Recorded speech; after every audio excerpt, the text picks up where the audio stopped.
భగవద్గీత 63వ రోజు 17వ శ్లోకం. అవినాశి తు తద్విద్ధి ఏన సర్వమిదం తతిం వినాశమవ్య యశస్య నా కశ్చిత్ కర్తుమర్హతి. అవినాశి తు తత్ విద్ధి ఏన పర్వం ఇదం తతం వినాశం అవ్యయస్య అస్య నా కశ్చిత్ కర్తుం అర్హతి. ఏన దేని చేత ఇదం ఈ సర్వం సర్వమును తతం వ్యాపించియున్నదో తత్ తు అది అవినాశి నాశరహితమైనదిగా విద్ధి తెలుసుకునుము.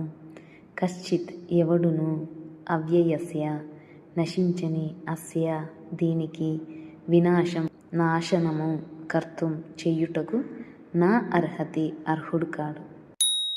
నాశరహితమైన పరమాత్మ తత్వము జగత్తునందు అంతటను వ్యాపించియున్నదని ఎరుంగుము. శాశ్వతమైన లిపిని ఎవ్వరునూ నశింపజేయజాలరు.